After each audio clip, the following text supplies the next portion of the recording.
and he had been studying that he knew there was 100 questions. So every night he'd go through all 100 of them with his wife. And then he said, they only asked me 5. And he got all those right, so they figured, let's move on. So, and then there was some reading test and some writing test that he had to do. So, and he's supposed to give 5 years of tax returns to show that his business has been paying in taxes and stuff. So he owns his own fence company down there. So that's good. And Kim is here. And so is well, if he doesn't know, we just paid. I wasn't going to. We prayed for him.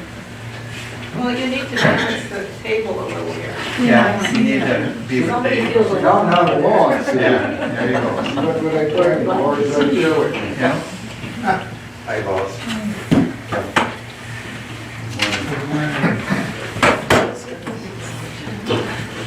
Well, as a quick review from last week. So we've been finishing up now, we should finish up all 10 commandments today.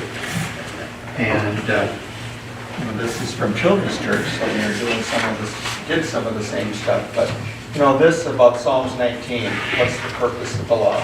Makes us wise, brings us joy, tells us how to live, is true and fair. It tells us what God is like, what we are like, why we need Jesus, how to love God, and how to love people. So, quick synopsis there. So we talked about thou shalt not kill and what that means. We talked about the 2 different words, and it should be thou shalt not murder. And because there's always the tension there, well, why did God allow the Israelites to clean out the Canaanites, the land of Canaan? And I struggle with that too. It's some kind of brutality, it seems like.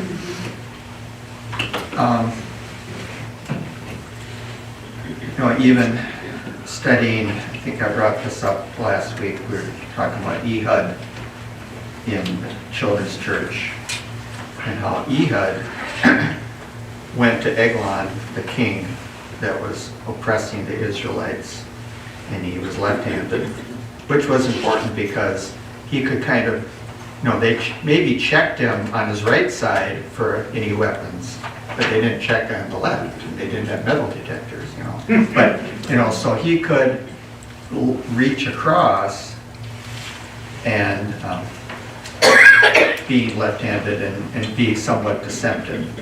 So, wonder why did God put him that he was left-handed? And of course, there was another thing where the Benjamites had an army, and they had 100 left-handers that swung the hit, and they were accurate, with the sling. So we talked about conscientious objectors, because that's something that comes up. The pros and cons of that. We kind of read the different church positions. The Catholics who say under extreme conditions the death penalty is okay. And the Baptists say it's okay under, once again, extreme, and then United Methodists say there shouldn't be the death penalty. And then there's the argument, that if you're going to be pro-life, you should be pro-life all the way across the board. Colson talked about that when we don't treat people justly for what they did, we're not acknowledging really they're made in the image of God, just to excuse it. So there's some arguments, but the main thing is, it's not a test of fellowship in a church, that if someone is a conscientious objector or doesn't believe in the death penalty, that should not be an issue that is written into necessarily, the test for membership. And not all states today have the death penalty. And it's very rare nowadays too that the death penalty is instituted. And then, then the whole argument is a cruel and unusual punishment. That's one of the arguments people will give. And sometimes I think these guys stay 20 years, in death row, which that seems cruel and unreasonable, to have to be there. And then there are prisons where, there in Colorado, there's that prison where it's really the extreme guys that are there, and it's super secure. And they don't let any spoons in, to dig out little by little. Or, I just thought of this. Remember in the Great Escape movie, how they dug the tunnel, then they put the dirt in their pockets with a hole, and they'd walk around to get rid of the dirt. And it worked. All of them got caught though, except 2, I think. Yeah. I think I let a guy that was in a nursing home watch that, and he had been a World War II vet, and he had been a prisoner of war, and he had been captured in the Battle of the Bulge. I don't know if I told this story. And his name was Aino Jaila. And he said, if we tried to escape, he said, all the people in the villages and nearby, they would have turned us in. We wouldn't have gotten away.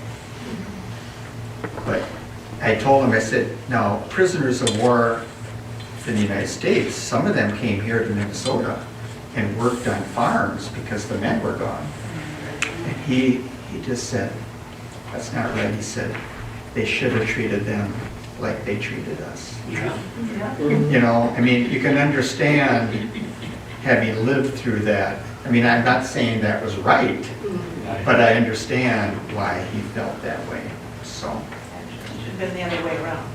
The Germans should have treated their prisoners like we treated the Right. Germans here. yeah, that's good. Yep.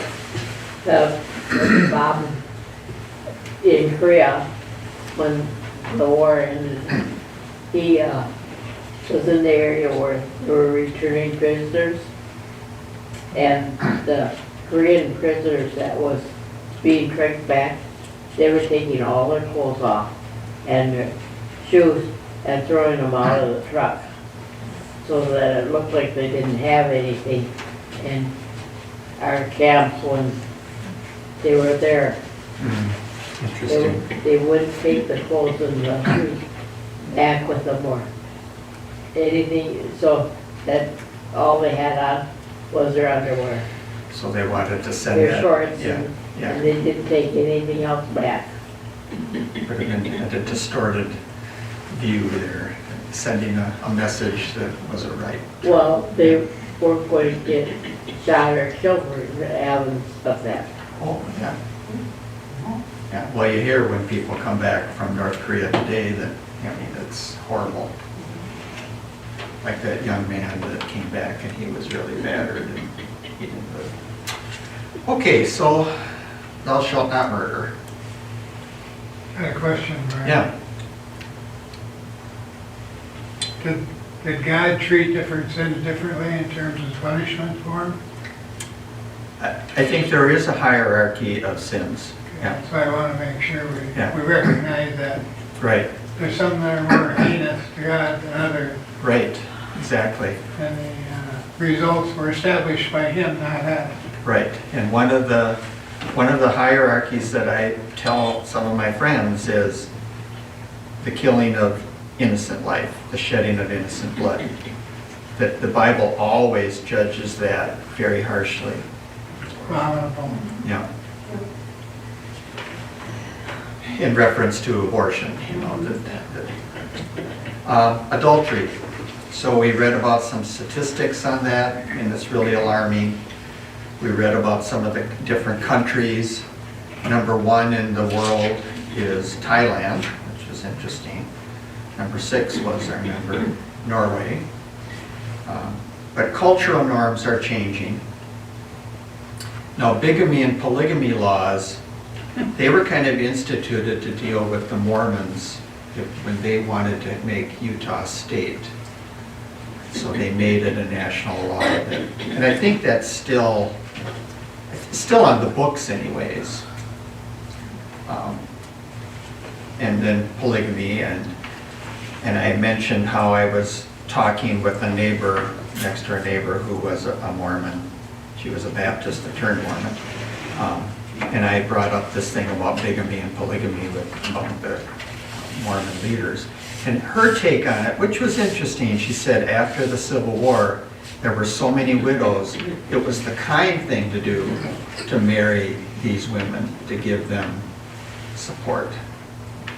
Okay, I mean, there wasn't Social Security back then, there wasn't veterans benefits, the wives. I don't know why you had to marry them. I mean, you could still. You know, I read a book about that some woman had written, her family had been in that, and she escaped from it. They had, I don't know where exactly they were situated, but some of them lived in Mexico and came up. He had enough wives and they were all on food stamps and all this kind of stuff. And they would come to the United States and because they were still citizens, and get their money and then bring it back to, and this person, he didn't work, he just had all these wives too. And that's supposed to be true now. Yeah, I believe it. You know, and I People don't are know if that went creative. on years, you know, before. I think when they passed the laws, they moved out of the state. Yeah, But it was very interesting. yeah, and I know that bigamy is still, you know, a big, that's still, you know, enforced, I think, even too. And there was rivalry between some of the wives, you know, 'cause Well, this one had a can you nicer imagine? house, or this one had more of something, you know. Well, think of Jacob with Leah and Rachel, I mean, that was big time rivalry. And the sons then, you know, the sons of Leah, they had a, you know, argument against the sons of Rachel. So, yeah, it's a real, now, I remember hearing a missionary in Africa once that one of the interesting things they have to deal with is some of these African chieftains who have multiple wives and then they get saved. So what do you tell them? You really can't tell them what get any more. Yeah, and so I think what they said was, whoever was your first wife, you keep her, but you still support all the other women and their children. I mean, that's a sticky situation. Did they abide by it then? I don't know, it was a long time ago. Well, I mean, I'm sure maybe he's thinking, well, maybe I won't get saved. You know, I don't know, or I won't do that. Have to ask Nate. So then, verse 15, we talked about thou shalt not steal. His dad is a pastor in Africa. And the stealing, you know, involves more than just property, I think. You know, you can steal someone's reputation. But we talked about the alarming statistics, even in the Twin Cities, of carjacking, the looting that takes place, and somehow it's justified. That the looting, that people try to justify it. Well, they've been deprived for so long, you know, they deserve that. Yeah. And then stores have told their employees, well, if they're coming in, don't you try to stop them. And I don't blame them for saying that. I mean, you don't want to go tackle somebody and But they should call the police. well, they should call the police and there should be guards, but they come sometimes in big mobs. And now there was the mayor of New York said, no more masks in stores because they want to have the facial recognition of people coming in. Just blended in. Yeah.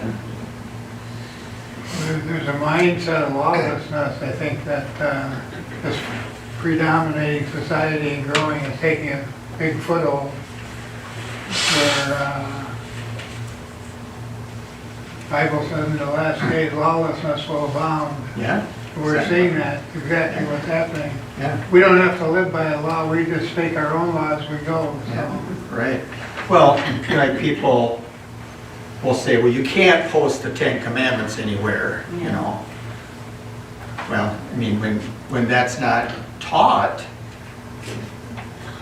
you know, people and kids are not going to know it. And they'll buy into the argument, I deserve it. Yeah. Okay, well, we kind of ended with the lying business, and we're gonna go into more of that today. And of course, that's been in the news. So, and we're gonna see a little video clip of that. And I mentioned last week too, the judge in the Alex Murdaugh trial, he's used that old phrase, oh, what a tangled web we weave when we first practice to deceive. And that was certainly true. And it was interesting. I didn't know it was, you know, so old. It was Sir Walter Scott who wrote Ivanhoe and other books. And the juror who was interviewed said that the clincher for them was his lying. So they knew he wasn't trustworthy. So when he said, "Oh, I didn't do it," why should we believe you? Yeah. And then he had lied for 2 years that he wasn't at the murder site at all until he found the bodies. And they did have a recording of him. And they said, well, you know, I was under a lot of stress. I didn't remember. Well, he said he was sleeping. What? He was sleeping during the murders. Yeah, well, he was there, you know, the timing of it was like 20 seconds before the murders or something. So, you know, I mean, that's a very sad story. And the problem too is he got away with things for so long that it was, I don't even know if he knew when he was telling the truth or when he was telling a lie. Sometimes people tell the lies so much, they believe that lie that it's true. Right. And we've seen that with, you know, a lot of politicians too. Do you think that with the cameras on, people put them on the fronts of their houses or in the stores, has deterred any of this stealing? And You don't hear about it as so much. you know what's going Yeah. on, and so you can't say it wasn't there, because obviously we see it. Yeah, usually it's been revolving around some of the police activities, you know, shooting someone. Yeah, but then they go into the streets and it escalates. And not to say everybody is doing that's protesting, but there's an element that, I mean, it's actually organized crime where they'll come in as a mob and they'll take the stuff. It was funny, on the news yesterday, the news guy in Channel 9 was saying that the IRS has said anything that you've stolen or taken bribes, you have to declare that on your taxes. And the news guy said, well, good luck with that. Yeah. Get ready to get his brain sucked out of it. Well, isn't it John Dillinger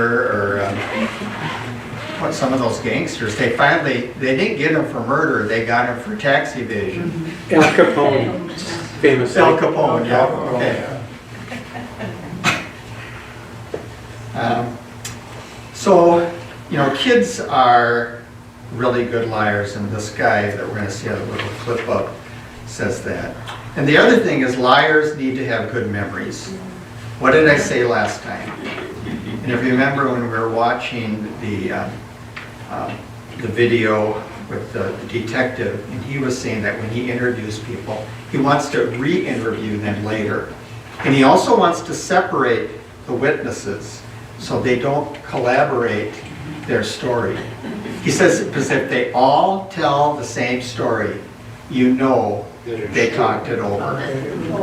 Well, they talked it over first, because everybody should have a little bit different take. And that's what he was saying, you know, about the Gospels, that they're not exactly the same because they have different viewpoints or saw different things. It says every week Americans tell 11 lies. It says, I don't know if the people told the truth when they admitted that. In a study of 11,000 lies told by 632 people over 91 days, 75% of them lied between 0 to 2 times a day. 6% of the participants had low lying levels, though lied more often on some days at random. So there you go. If you can believe that survey. So what lies have you told today? Let's see. It's still early. I haven't told them yet. Maybe where I got the shoes. The guy that cuts my hair is a Christian, and he said he ran into a book, I think the title is something like, Let's Get Honest About Being Honest. And he Okay. said, how many times, you talk about lying, but you say, well, I just didn't have time for that. Okay. Or yeah, maybe you did, but you chose not to do whatever. So don't say, I didn't have time for it. Say, I didn't choose to make time for it, or whatever. He says, it's really interesting, getting honest about being honest. Yeah. Half-truths Yeah. and white lies, quote unquote. That's what you, when you were a kid, But those you know, are, you'd those are always okay. justify it. It's only the black lines that are bad. Right, yeah. You never have to teach your kids a lie, do you? No. I had a very good experience with my youngest daughter. She was probably 5, 6, whatever. I was outside and I came in and there was water on the entry floor, or something on the entry floor, wet. And she's standing at the top of the stairs and I said, do you know what this is? And she hemmed and hawed and whatnot. And I said, well, did you spill, is that water or what? And, well, I spilled water. I said, you can tell me the truth because all I'm concerned about is water, wipe it up. Yeah. If it's the dog peed there, it's another story. and she said, oh, no, I didn't. I said, honey, just remember this. You can tell me anything, you don't have to lie about it, because we can deal with something like this. It's no big deal, you know. But she never forgot that we talked about lying at that moment. Yeah. The truth shall find, be found out sooner or later. Yeah. Well, I mean, that was Nixon's problem, you know, he lied and he tried to cover up. If he had just said that at the beginning, yeah, this was a mistake, and of course he kept the tapes, which was dumb too. That proved that he was a liar. But if he had just, you know, I think people would have forgiven him. I mean, he had been the most popular president ever as far as popular vote when he beat McGovern. And, you know, and 2 years later, he was gone. And really, I mean, when people talk, I mean, they still use the term Watergate, you know, as kind of a symptom of deception and, you know. When I was a little girl, we were in the Pentecostal church, Okay. and I have a sister who's 3 years younger. And I was so worried about her because she was lying, and she was gonna go in the lake of fire. And I was sure, and I had talked to my mother about it. She's going to, my sister's gonna be in the lake of fire, because that's where they say liars go. And that's what we gotta remember, that it does say in the Revelation that all liars, yeah. So it's not like a light thing, you know, just to dismiss it and say, oh, you know, big deal. What was it? There used to be a bumper sticker during the George Bush era, remember? When Clinton lied, no one died. Remember that? And of course, they were accusing Bush of lying about weapons of mass destruction. I don't know if he was lying or just got that information. I don't know. We won't get into that. So what are 5 signs that someone is lying? First of all, change in speech patterns. One telltale sign someone may not be telling the whole truth is irregular speech, the use of non-congruent gestures, making, you know, things that are, you know, unusual, not saying enough, saying too much, the unusual rise or fall in vocal tone, direction of their eyes, they won't look you in the eye, the covering their mouth or eyes, excessive fidgeting. And of course, the whole lie detector test is based on your blood pressure.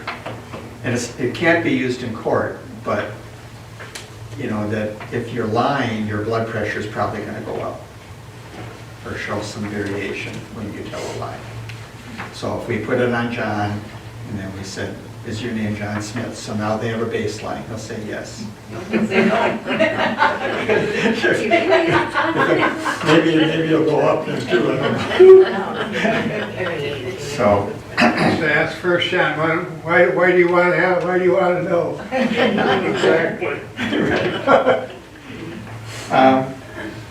So this question says, do you think that when people try too hard to seem like they're not lying, it becomes obvious?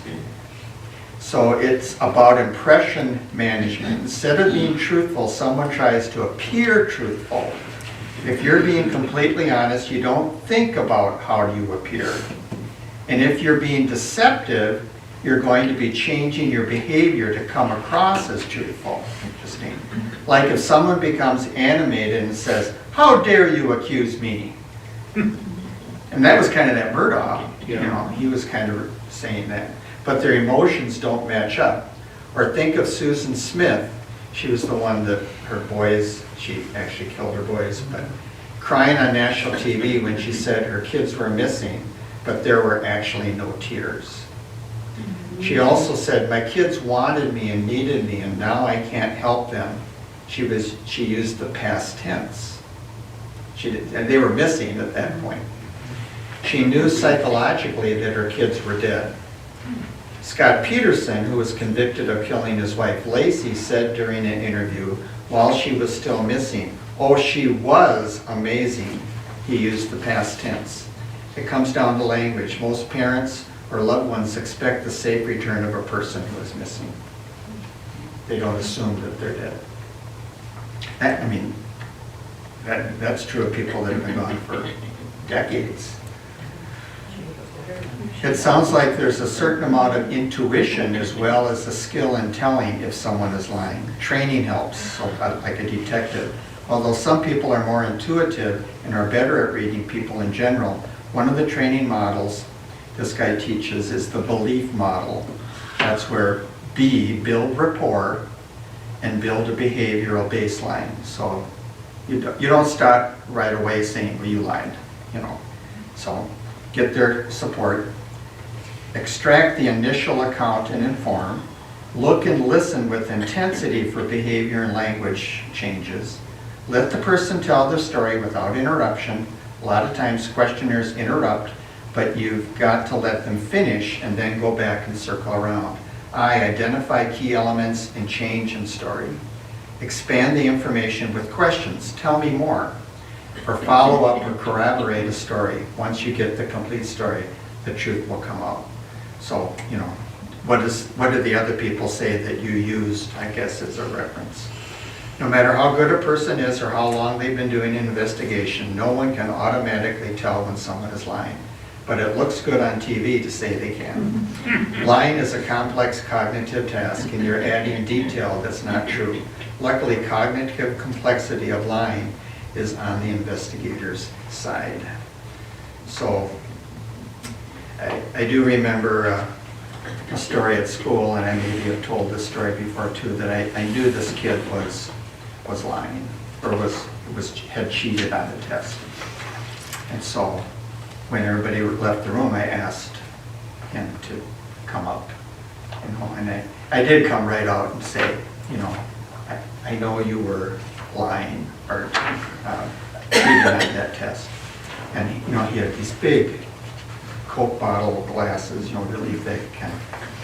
And he looked at me and he just went, he says, I'm so sorry, so sorry. Now that was sincere. And then there was another kid, he was Russian, and we knew that when he would interpret for his parents at conferences.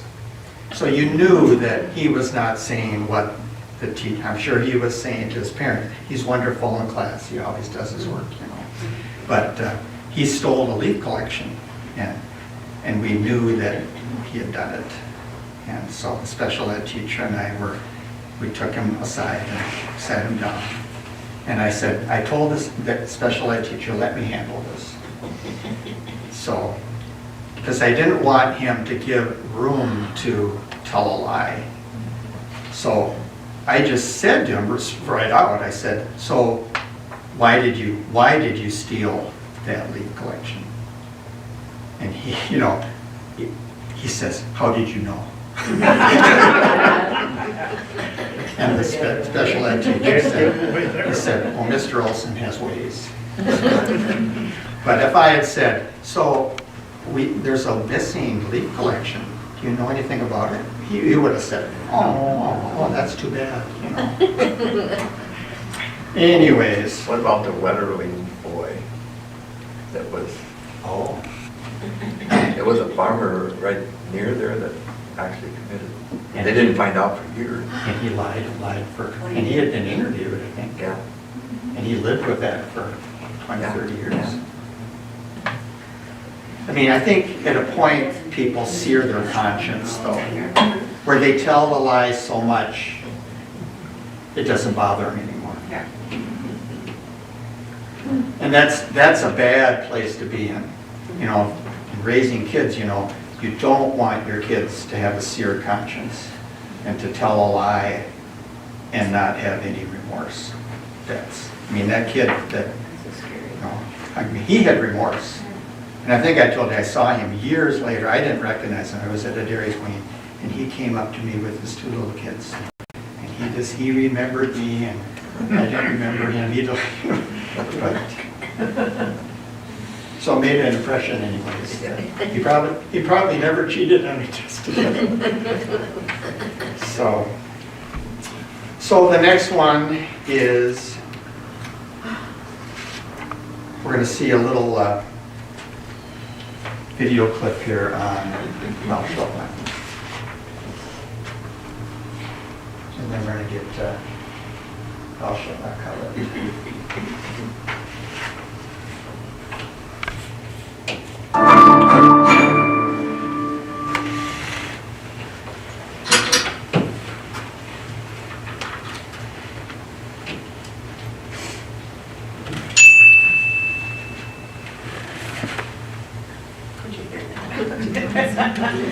You know who's terrible at lying?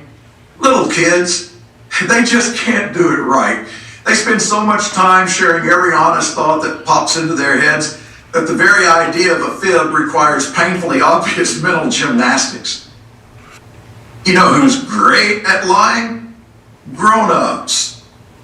Something changes after those innocent childhood years. We learn how to hide, how to conceal, how to make our expression match the lie we're trying to sell. And with years and years of practice, well, we can do it well. You know what the problem is with lying? Well, if you've been following this video series, you're probably guessing it has something to do with the heart, and you're absolutely right. Lying causes a lot of obvious problems. Chronic liars lose trust. They lose friends. They lose jobs. They lose spouses. They lose money. They lose all sorts of things. But only because they lose something else first. Integrity. Now, in architectural terms, the integrity of a structure determines its ability to withstand the various stresses put on it by its surroundings. In human terms, integrity is roughly the same thing. Your integrity determines who you are and who you become when things get tough. When it looks like we can make our lives easier or better by practicing deceit, what do? Who do we become? The 9th commandment reads, "You shall not bear false witness against your neighbor." And elsewhere in the Bible we read that God desires truth in the inward parts. God wants men and women who refuse to compromise their integrity in any situation. So how do we become that kind of person? Well, the Bible warns us that every city or house divided against itself will not stand. When we lie, we create division inside ourselves. We compromise our integrity by trying to maintain a lie while hiding away the truth, which brings us to a critical juncture. The human mind isn't designed to believe two opposing viewpoints. Eventually, we have to choose. Either we let go of the lie and own up to the truth, or we deny the truth until we start to believe our own lie. And the farther we go down that road, the harder it gets to let go of the lie. So if you find yourself trapped in the clutches of dishonesty, if you find yourself repeating a story you don't believe for the sake of appearances, then the time to act is now. Will there be fallout? Yes. Will there be pain and hurt and distrust? Absolutely. But there's no avoiding that now because those things were set in motion a long time ago. The one thing that's still in your control is when you choose to face them. The time to rebuild your integrity is now. Tomorrow might be one lie too late. The 10th commandment helps us identify what is most important in our lives. To learn more, click next to continue watching this series. For further reading, you can also download our free booklet. Okay. And we're going to get to the 10th commandment in just a little bit here too. I'll show that of it. I like his take on things. I had never heard of him before, so. Any comments on that one? You know, the thing about integrity, you know, and like he was saying, you know, the more you do it, the less you feel when you sear your conscience. Usually the problem with telling a lie is that you have another lie to handle that lie, and then you do another one, you gotta remember all your lies. You have to have a good memory, yeah. So you could get in trouble just trying to Yeah. remember your lies. Right, and, you know, and perjury is when you tell a lie in court or at the hearings, you know, in Congress. You never hear of anybody being sent to jail for perjury, I guess, in Congress, but. So, some euphemisms would be, you know, I misspoke, right? Or I didn't mean that quite. So the definition, here's one, a fib, like a lie in both noun and verb. It's a less serious version of a lie, often used when referring to children or inconsequential lies.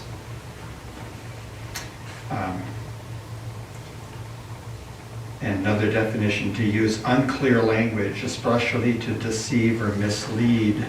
That's called equivocate. Looks like there's an equal. Definition, to tell under an oath, that's to perjure yourself, is to tell what is false when you're sworn to tell the truth. Perry Mason, you know, they always, you know, the guy that was guilty, he always breaks down after a while and says, "God did it." But he deserved it. You know? Then, of course, half-truths may occupy that delicate middle ground between verity and the thing you say when you can't quite bring yourself to tell the truth. Sometimes one wishes to call someone else a teller of untruths, but would like to do so with a bit more emphasis, flair, biblical undercurrents than may be found in the word liar. Once, I'd never heard of this, one such occasion may be to employ the word Ananias. You're being an Ananias, of course, from biblical reference. Did you give all the money for the land you sold? No? Yeah, we did, we gave it all. And that's a case where Ananias and Sapphira, that God took their lie very seriously. And it made a big impact on the church that day. There's the line between lying and gossiping. What about gossip? Where's that fit in with lying? Well, I guess if it's true, But I mean, it's certainly stealing someone's reputation. It's very It's easy certainly not to being gossip. loving. Very easy to gossip to say something that is not necessarily true Oh, because you're passing plugs. Because if you told those guys over that and something and they whispered in Oh, their yeah. ears all the way around here, it would be something else. By the time you got it. right, it would change. Yeah, yeah. So another one is, when you take a crooked path to prevaricate, it comes from the Latin word vericare, which literally means to straddle.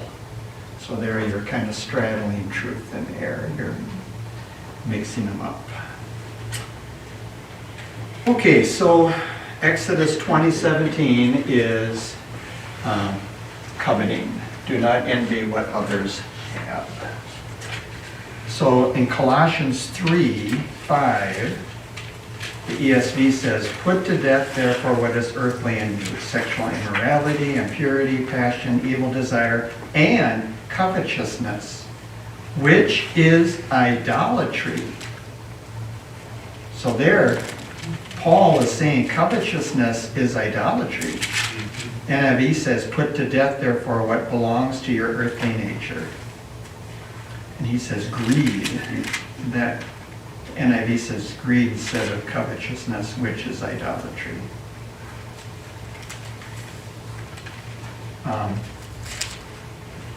Some have said it's not wrong to want something, it is to obsess over and over the start of breaking other commandments.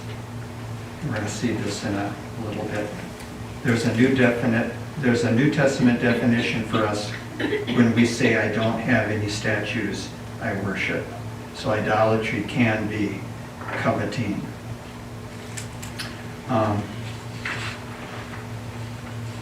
When I headed Children's Church Sunday, we were talking about how everyone did what was right in their own eyes. And I asked, would you like to be in the classroom at school where everyone did what was right in their own eyes? And they all said no. They knew that that wouldn't be. So let's watch this next little clip on covetousness. And he's got an interesting take on it, I think. It's a satisfaction of greed. It's a satisfaction of greed.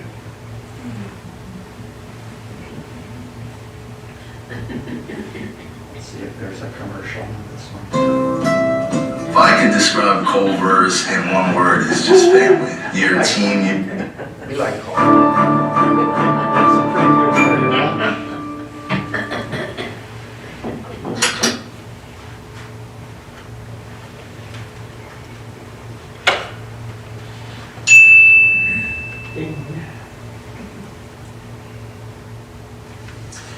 Coveting has gotten more people into more trouble than probably any other sin in the book, and for good reason. You can make the case that it's where all the other sins start. Now, throughout this series, we've seen again and again how nearly every violation of the Ten Commandments begins in the heart. So why am I telling you now that they begin with coveting? Well, it's pretty simple. Where do you think coveting starts? Pick a sin, any sin. When you think about it, almost across the board, the driving motivation behind disobeying any of God's commandments is going to begin with the words, I want. So the 10th and final commandment reads like this: You shall not covet your neighbor's house. You shall not covet your neighbor's wife, nor his male servant, nor his female servant, nor his ox, nor his donkey, nor anything that is your neighbor's. It starts with coveting, but then where does it go? Well, human history is fraught with people who have wanted and who have even killed for their neighbor's house. They've committed adultery with their neighbor's wife. They've stolen their neighbor's oxen and donkeys and lied about everything else along the way. Left unchecked, covetousness paves the way for all manner of sins. Now, let me clarify something. There's nothing wrong with wanting things. But there is something wrong with obsessing over the things you want. There's an important difference between wanting a car like your neighbor's and wanting your neighbor's car. It's when our wants become our gods that we break the 10th commandment. And consequently, the very first commandment along with it. So how do we steer clear of covetousness? How do we overcome the sin from which so many other sins are born? Well, first, Jesus cautioned his disciples that where your treasure is, there your heart will be also. That's an important lesson, and that lesson is as simple as it is powerful. Your heart will naturally focus on whatever is most important to you. Now, that's a great lesson. It's a great template for being able to evaluate ourselves. It's not easy to be honest with ourselves, but if we can identify the direction that our thoughts and actions are drifting, then we can identify where our heart is, and more importantly, where our treasure will be. Now, the next step is where things get a little tougher. The problem with covetousness is that it replaces God and his wants with our wants and our desires. So the key to beating covetousness is to put God and his word back on top of the list. That means changing our definition of treasure. What is valuable? That means changing our hearts. And that's not something we can do on our own. God alone has the ability and the power to master the human heart. We can't change our hearts without his help. But the more we seek God, the more we come to him in prayer, in studying his word, in fasting, in meditating, and in repenting, the more we'll find ourselves with a malleable heart, willing to be molded in the perfect hands of our Creator. And just like that, we're back to the first commandment. Put God first, and everything else will fall into place. Of all the commandments, which one matters the most? We'll cover that important question in our next video. And for further reading, you can Okay. Some good points there, that where your treasure is. I was thinking also how, like in Jeremiah and Isaiah, where God would talk about in the future, and he says, what? I'm going to put their laws on their heart. That it wasn't just going to be an external thing. And like he said, we can't do it on our own. If we have trouble in a certain sin, we can't just fight it by willpower. We need God to help us do that. When he was talking about cars, I was thinking, now I didn't want John Smith's Equinox, but I got myself my own Equinox. So that was different. I wasn't coveting his Equinox. I just thought, John liked his Equinox, so that must be a good car. So. Okay. Any comments on that one?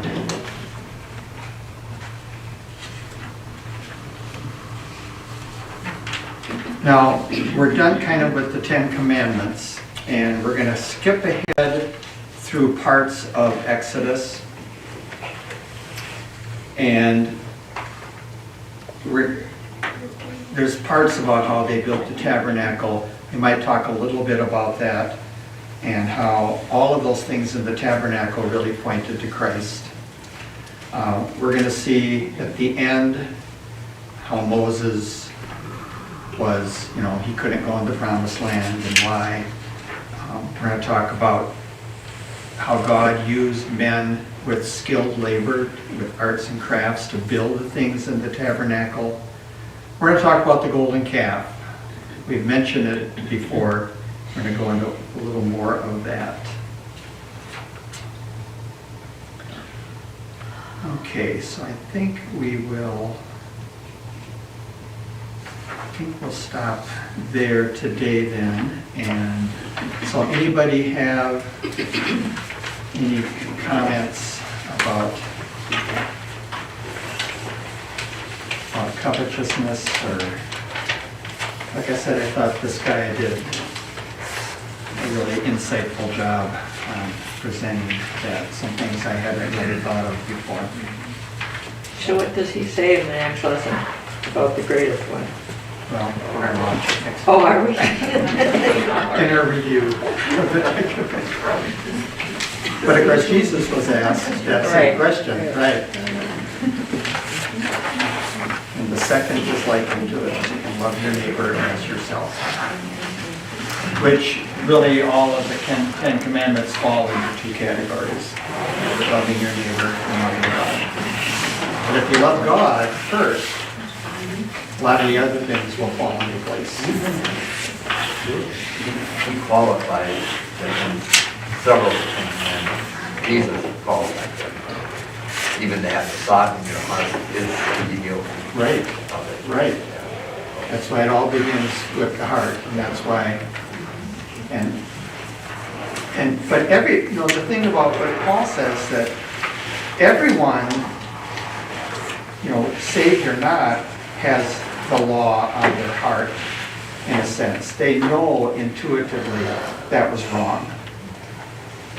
I mean, that, like you said, that conscience gets seared easily. But I think people, if you really buckle down and ask them, they'll admit, yeah, that's not right. I mean, you give the scenarios, some interesting things about those books about these people that went to these tribes that had never seen a white man even, but they had some basic things that they knew were right and wrong.